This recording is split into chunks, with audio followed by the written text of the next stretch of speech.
SV news కు స్వాగతం. ముందుగా హెడ్లైన్స్. కర్ణాటకకు 3,454 కోట్ల కరువు నిధి.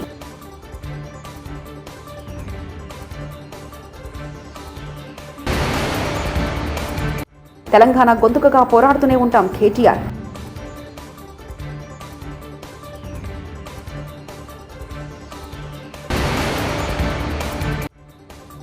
కాంగ్రెస్ అలా నిరూపిస్తే మీ పార్టీ తరఫున ప్రచారం చేస్తా బండి సంజయ్.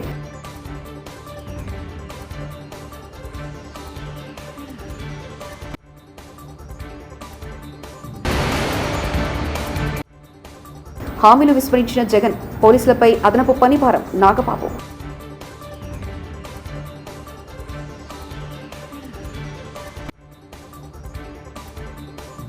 కరువు సహాయ పనుల కోసం కర్ణాటక 3,454 కోట్ల నిధులను కేంద్రం విడుదల చేసింది. కేంద్ర హోంమంత్రి అమిత్ షా సారథ్యంలో అత్యున్నతమైన స్థాయి కమిటీ కరువు ఉపశమనం ఖరీఫ్ 2023 కేంద్ర నిధుల విడుదలకు ఆమోదం తెలిపినట్లు ఆర్థిక మంత్రిత్వ శాఖ శనివారం నాడు ఒక ప్రకటనలో తెలిపింది. ఏపీలో మరోసారి అధికారంలోకి వస్తే ఏం చేస్తామో క్లారిటీ ఇస్తూ వైసీపీ 2024 ఎన్నికల మేనిఫెస్టో విడుదల చేసింది. తాడేపల్లిలోని పార్టీ కేంద్ర కార్యాలయంలో సీఎం జగన్మోహన్ రెడ్డి ఎన్నికల ప్రణాళిక విడుదల చేశారు. మా నమ్మకం నువ్వే జగన్ పేరిట విడుదల చేసిన మేనిఫెస్టోలో గతంలో ఇచ్చిన హామీలనే మరోసారి పేర్కొంటూ పెన్షన్ను 2028లో 250, 2029లో మరో 250 చొప్పున ఏడాదికి 3,500 పెంచుతామని హామీ ఇచ్చారు. పాత హామీలకే రంగులద్ది కొత్త మేనిఫెస్టోలో చేర్చారు. ఇక రాజధాని అంశాన్ని వైసీపీలో తన మేనిఫెస్టోలో పేర్కొంది. విశాఖను పరిపాలన రాజధానిగా అభివృద్ధి చేస్తామని, అమరావతిని శాసన రాజధానిగా, కర్నూలును న్యాయ రాజధానిగా అభివృద్ధి చేస్తామని వైసీపీ మేనిఫెస్టోలో పొందుపరిచారు.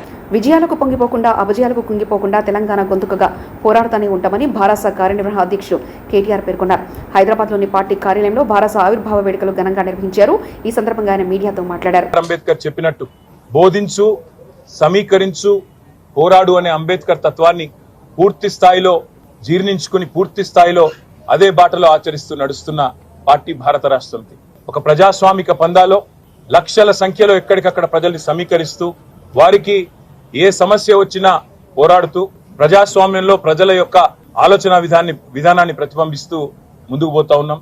24 సంవత్సరాల్లో ఈరోజు నిండుతున్న సందర్భంగా నేను మా గులాబీ సైనికులు, మా అన్నదమ్ములు, ఆడబిడ్డలు, ముఖ్యంగా మాకు అఖండమైన ప్రేమను, అపారమైన విశ్వాసాన్ని నింపిన తెలంగాణ ప్రజలకు శతదా సర్వదా పాదాభివందనం చేస్తూ వారికి రుణపడి ఉంటామని చెప్తూ మీ తరపున మీ గొంతుకై కొట్లాడుతూనే ఉంటాం.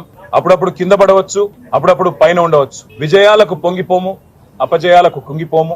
ఎవరు ఎన్ని మాటలు చెప్పినా, ఎవరు ఎన్ని రకాలుగా మరి ఇవాళ మమ్మల్ని కించపరిచే ప్రయత్నం చేసినా ఒకటి వాస్తవం, తెలంగాణ కంటూ ఒక గొంతు ఉండడం అనేది తప్పకుండా అవసరం. స్వీయ రాజకీయ అస్తిత్వమే శ్రీరామ రక్ష అనే మాట ప్రొఫెసర్ 5 గ్యారంటీల అమలు చేశామని చెప్పుకుంటున్న కాంగ్రెస్ నేతలు ఆ హామీలు అమలు చేశామని నిరూపిస్తే పోటీ నుంచి తప్పుకుంటానని కరీంనగర్ భాజపా ఎంపీ అభ్యర్థి బండి సంజయ్ సవాల్ విసిరారు. మహిళల ఖాతాల్లో 2,500 జమ చేసినట్లు కాంగ్రెస్ ఆధారాలు చూపాలి. ఆసరా పెన్షన్లు 4,000, విద్యార్థులకు భరోసా కార్డులు ఇచ్చినట్లు చూపితే పోటీ నుంచి తప్పుకోవడానికి నేను సిద్ధమని, నిరూపించకపోతే మీరందరూ పోటీ నుంచి వైదొలుగుతారా?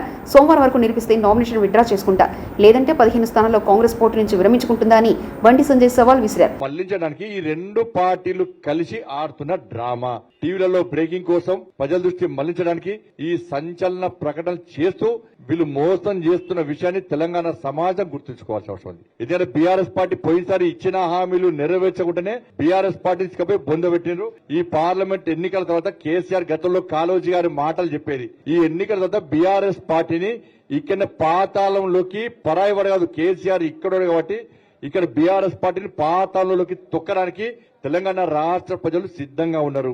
కాంగ్రెస్ పార్టీకి ఇలా వాళ్ళిద్దరు సవాల్ చేస్తున్నారు కదా, చలో నేను చెప్తున్నా, ఇవాళ నేను సవాల్ చేస్తున్నా. ఇవాళ కాంగ్రెస్ పార్టీ ఎన్నికల ముందు కాంగ్రెస్ పార్టీ 100 రోజుల లోపల 6 గ్యారెంటీలను అమలు చేస్తామన్నారు. మాకు మా మేనిఫెస్టో ఖురాన్, భగవద్గీత, ఇంకోటి బైబుల్ లాంటిది అని మీరు చెప్పారు. ఇలా కొంతమంది కాంగ్రెస్ పార్టీ నాయకులు ఇప్పటికీ 5 అమలు చేస్తామంటారు కదా. ఇలా నేను కాంగ్రెస్ పార్టీ నాయకులు నేను సవాల్ చేస్తున్నా, మీరు గనక మొన్న ఎన్నికలో ఇచ్చిన 100 రోజుల హామీలు నెరవేరుస్తా అని చెప్పి 6 గ్యారెంటీలు అమలు చేస్తానని ఇచ్చిన హామీ ప్రకారం మీరు తెలంగాణ రాష్ట్ర ప్రజల అకౌంట్లో, మహిళల అకౌంట్లో ఇచ్చిన హామీలు నెరవేర్చకుండా పోలీసులకు జగన్ మోసం చేశారని ప్రముఖ నటుడు జనసేన నేత నాగబాబు ఆరోపించారు. డిపార్ట్మెంట్లో నూతన నియామకాలు చేపట్టకపోవడంతో పోలీసులపై పనిభారం పెరుగుతుందని విమర్శించారు. సకాలంలో వారికి వేతనాలు సైతం చెల్లించడం లేదని మండిపడ్డారు. అందరికీ వారానికి ఒక రోజు సెలవు ఇచ్చేస్తాను అని తీయగా ఎన్నికలకు ముందు చెప్పాడు. మీ వీక్లీ ఆఫ్ ఫైల్ మీద సంతకం కూడా పెట్టేశానని కుర్చీలో కూర్చున్నాక చెప్పాడు. అసలు సెలవిచ్చే ఉద్దేశం ఉంటేనే కదా వీక్లీ ఆఫ్ అమలు కాలేదు. సరికదా, టైము పాడు లేకుండా డ్యూటీలు వేసి పారేస్తున్నాడు. కారణం, పోలీస్ శాఖలో ఉన్న ఖాళీ భర్తీ చేసి కొత్తగా రిక్రూట్మెంట్ చేస్తే ఉన్న పోలీసులకి వారానికి ఒకరోజు సెలవు దొరికేది. ఈ పోలీస్ రిక్రూట్మెంట్ కూడా సక్రమంగా జరగలేదు. నోటిఫికేషన్ ఇస్తాడు, కోర్టులు కేసులు వేయిస్తాడు, రిక్రూట్మెంట్ అర్ధాంతరంగా ఆగిపోతుంది. 6,500 పోలీస్ పోస్టులు భర్తీ చేసి ఉంటే ఖచ్చితంగా పోలీసులకు సెలవు పెట్టుకునే వీలు సిక్కేది. ఈ మహానుభావుడు సరిగా రిక్రూట్మెంట్ చేస్తేనే కదా. స్టాఫ్ లేరు కాబట్టి డబుల్ డ్యూటీనో ట్రిపుల్ డ్యూటీనో చేసినా ఏం ఉపయోగం? కనీసం ప్రభుత్వం నుంచి రావాల్సిన జీతాలు టైంకు రావు. అతనికేంటి, గవర్నమెంట్ ఎంప్లాయీ 1వ తారీఖు వచ్చేసరికి జీతం వస్తుంది అని అనుకోవడానికి లేదు. ఈ వైసీపీ పాలన వచ్చాక జీతాలు రావు, డిఏ బకాయిలు ఇవ్వరు. 2018 నుంచి పెండింగ్లో ఉన్న డిఏలు పోలీసులకు ఇవ్వడం లేదు. ఒక్కో పోలీసుకి సీనియారిటీని బట్టి 2 లక్షల నుంచి 5 లక్షల వరకు డిఏ బకాయి పడ్డాడు ఈ దివాలా కోరు ముఖ్యమంత్రి. పోలీసులకి రౌండ్ ద క్లాక్ డ్యూటీ కాబట్టి వాళ్ళకు ఉన్న సెలవులను ప్రభుత్వానికి సరెండర్ చేస్తారు, వాటికి డబ్బులు ఇస్తారు. పోలీసులకు సెలవులు లేవు, వాటిని ప్రభుత్వానికి సరెండర్ చేసిన డబ్బులు ఇవ్వడం లేదు. డిఏలు టీఏలు సరెండర్ లీవులు ఎగ్గొట్టేస్తున్నాడు అని పోలీసులు బాధపడే లోపే వాళ్ళు దాచుకున్న జీపీఎఫ్ డబ్బులు కూడా దోచేశారు. ఎవరైనా సరే తమ సొమ్ములు పోతే పోలీసుల దగ్గరికి వెళ్తారు. పోలీసుల ఖాతాలో ఉన్న డబ్బులే దోచేస్తే వాళ్ళు ఎవరి దగ్గరికి వెళ్ళాలి? దోచిన వాడు ఎవరో తెలుసు కదా, మన శివశివాని స్కూల్లో 10th పేపర్లు కొట్టేసిన వాడే. అలవాట్లు ఎక్కడికి పోతాయి? పోలీస్ సోదరులు, మీరు మీ కుటుంబ సభ్యులు ఒక ఆలోచన చేయండి. జగన్ మీ శ్రమను దోచేస్తున్నాడు, ఆర్థికంగా నష్టపరిచాడు, మీ ఆరోగ్యాలు గొల్లైపోతున్నా చలించడు. పైగా మీతో తన రాజకీయ అవసరాలకు తగ్గట్టు పని చేయిస్తున్నాడు. పవన్ కళ్యాణ్ గారికి తెలుసు పోలీసులను వైసీపీ పవర్గా వాడుతుంది అని. రాబోయే కూటమి ప్రభుత్వంలో కాకి సోదరుల కష్టాలు తీర్చే బాధ్యతను తీసుకుంటాం. వారి శ్రమను దోచే పనులు చేయబోం.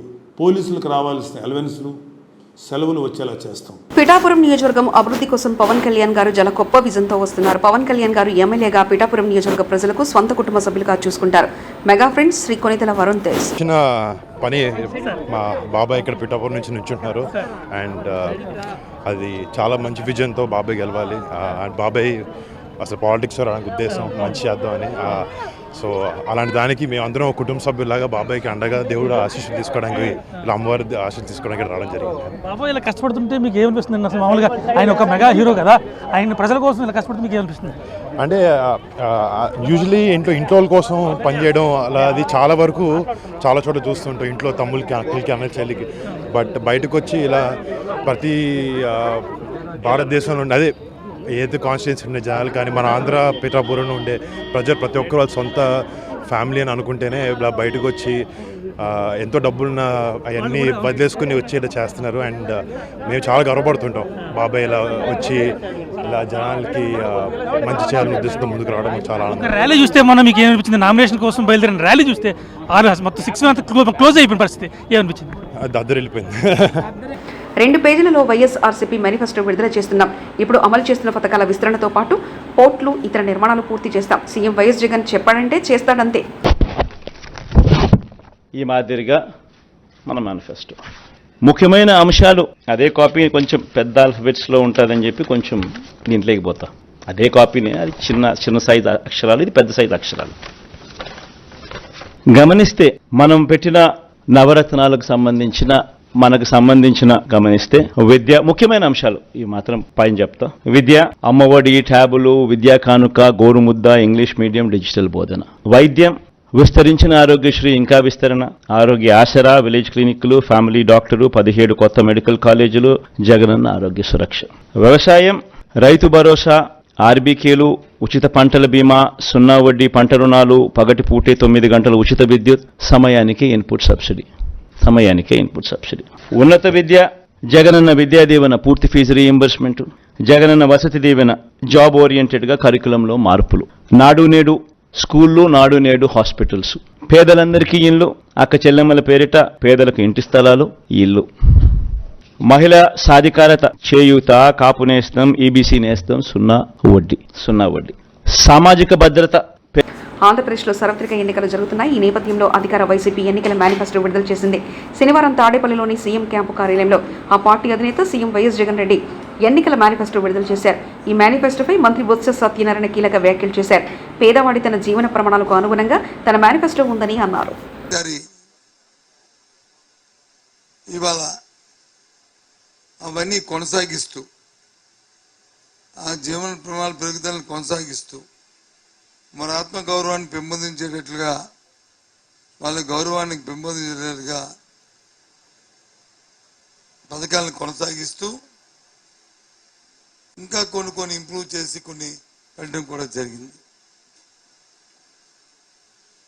ఇంతకుముందు చంద్రబాబు నాయుడు లాగా చెప్పింది ఒకటి చేసింది ఒకటి కాకుండా మాయా మోసం దగా లేకుండా నిక్కచ్చిగా ఖచ్చితంగా ఏదైతే చేస్తామని చెప్పారో ఈ మేనిఫెస్టోలో అవే కార్యక్రమాలను ప్రత్యేకమైన దృష్టిని పెట్టి డైరెక్ట్ బెనిఫిట్స్ ద్వారా మధ్యవర్తులు దళారులు ఎవరు లేకుండా 2,70,000 కోట్ల రూపాయలని 2,70,000 కోట్ల రూపాయలని ఇవాళ డైరెక్ట్ బెనిఫిట్ ద్వారా ఈ రాష్ట్రంలో ఉన్న పేద ప్రధానికానికి అర్హులైన ప్రతి ఒక్కరికి కూడా అందించడం జరిగింది. ఇది మోసం, ఇది నిజం కూడా. అదే ధైర్యంతో ముఖ్యమంత్రి గారు మీకు ఏదైనా ఒక మంచి జరిగితే నన్ను మళ్ళీ ఆశీర్వదించండి చెప్పడం కూడా జరిగింది. దాంట్లో అతిశయోక్తి లేదు. అంతేకాదు ఇవాళ ఏదైతే ప్రభుత్వానికి ప్రాధాన్యత అంశాలు ఏవైతే ఉన్నాయో విద్య, వైద్యం, ఆరోగ్యం, సంక్షేమం, అభివృద్ధి, వ్యవసాయం, వాటి మీద ఈ 5 సంవత్సరాలు ప్రత్యేకమైన దృష్టిని 5 సంవత్సరాలు ఫోకస్గా పెట్టడమే కాకుండా మరలా రాబోయే 5 సంవత్సరాలు వీటి మీద ఇంకా నేను పెద్ద దృష్టి పెడతాననే విషయాన్ని కూడా రాష్ట్ర ప్రజానీకానికి ఇందాకే 1 గంట ముందు ఆయన తెలియజేసిన విషయాన్ని కూడా మళ్ళీ ఒకసారి మీ ద్వారా నేను తెలియజేస్తున్నాను. ఇది ఆయన కమిట్మెంటు. భారతదేశ రాజకీయాల్లో ఏ రాష్ట్రం, ఏ పార్టీ కూడా ఎన్నికల మేనిఫెస్టోలో పెట్టిన అంశాలని ఆ ఎన్నికలు అయిన తర్వాత ఆయా ప్రభుత్వాలు వచ్చిన తర్వాత రాష్ట్రంలో కానీ కేంద్రంలో కానీ ఏ నాయకుడు కూడా 99% అమలు జరపలేదనే విషయం ఈ దేశంలో, ఈ రాష్ట్రం ప్రజానీకానికి అందరికీ కూడా తెలుసు. దానికి భిన్నంగా గత 5 సంవత్సరాలు మా ముఖ్యమంత్రి జగన్మోహన్ రెడ్డి గారు, మా పార్టీ వైఎస్ఆర్సీపీ పార్టీ అధినేతగా ఆ రోజు ఏదైతే చెప్పారో ఈ 5 సంవత్సరాలు వాటిని అమలు జరిపి కొత్త రికార్డుని నెలకొల్పి దేశ రాజకీయాల్లో ఈవేళ మళ్ళీ మేము ముందుకు వచ్చామనే విషయాన్ని మనం చేస్తున్నాం.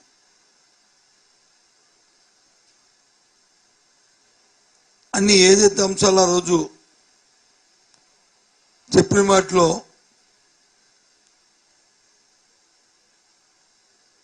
ఏదైతే మైలుకి ఇస్తున్నా ఆ రోజు చంద్రబాబు నాయుడు మోసం చేసి మీకు రుణమాఫీ చేస్తానని ఆయన మోసం చేశాడు.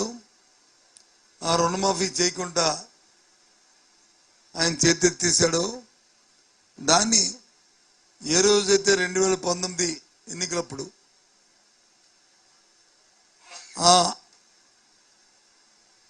వాళ్ళు మా కర్ణాటకకు 3,454 కోట్ల కరువు నిధి.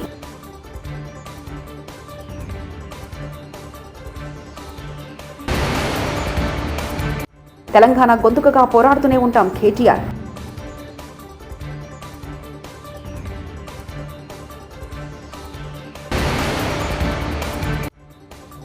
కాంగ్రెస్ అలా నిరూపిస్తే మీ పార్టీ తరఫున ప్రచారం చేస్తా బండి సంజయ్.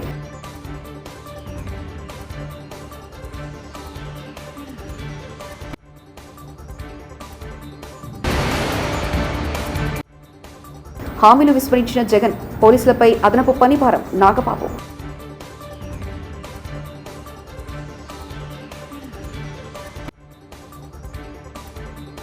ఇవి బులెటిన్ విశేషాలు. చూస్తూనే ఉండండి ఎస్వీ న్యూస్.